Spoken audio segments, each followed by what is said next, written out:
Lucio. Baka kasi umuwi si Diana eh. Sa mga putog ko.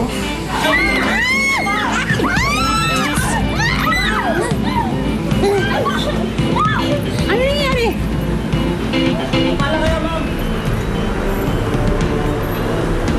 Masagang ka lang ng baso. Kung ano-ano na iniisip mo.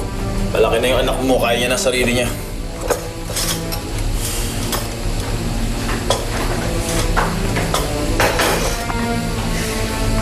Ginawa niya, wala ka. Okay lang dyan. Ano? Running ka pa din?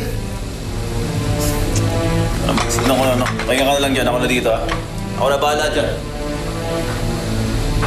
I'm really sorry about this incident. This could be just a random act of violence. Marami na talaga loko-loko ngayon. Sir, hindi kaya sila talaga ang target? Ngayon lang nangyari ito eh. Diyos ko, Diana, baka may gusto bumatay sa atin. Huwag kayo mag-alala. Tutulungan ko ngayong mag-report sa pulis. May CCTV camera kami. We'll do everything para mapadali ang paghuli sa kanila.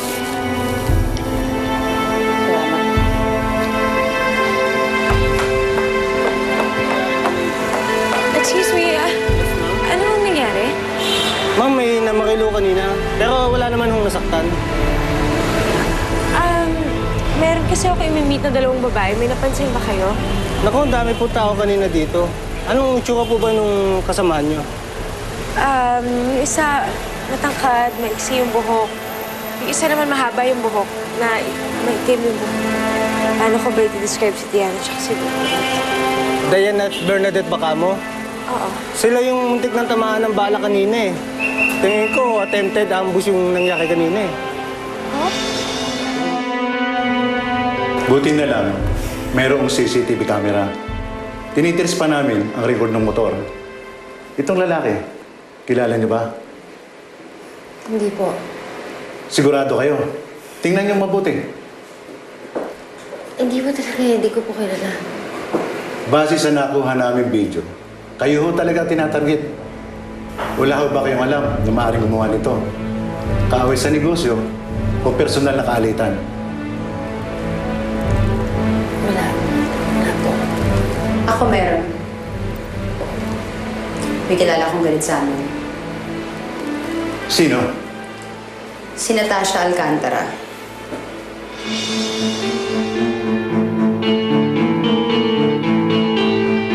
Sandali lang, Mami. Huwag ka muna susubo. Wait lang. Mahirap na. Baka kung ano nakakalo dyan. Pwede na. Sige po, pupunta na po. Maulin daw yung lalaki ni Lucy Presinto. Pag-utusan lang po ako. Hindi ko naman po talaga pinlano yun eh. Sino gusto sa'yo? Huwag niyo lang pakakawalan niya hanggat di siya umamin. Hindi mo talaga mabitawan si Diana. You really got it bad, man. Hindi mo naman maaalis sa akin na mag-alalay. Alam mo naman na pinagsamahan kami ng batao. Alala, pina-follow up mo yung pulis. Nakuha ka pa ng bodyguard. Alala lang yun. Kaya tayo magtukhang pare. Mahal mo pa rin si Diana. Makakasa kayo. Hindi po ako magsasalita. Sana lang, tumunod din po kayo sa pangako niyo sa akin. Makalaya ako dito.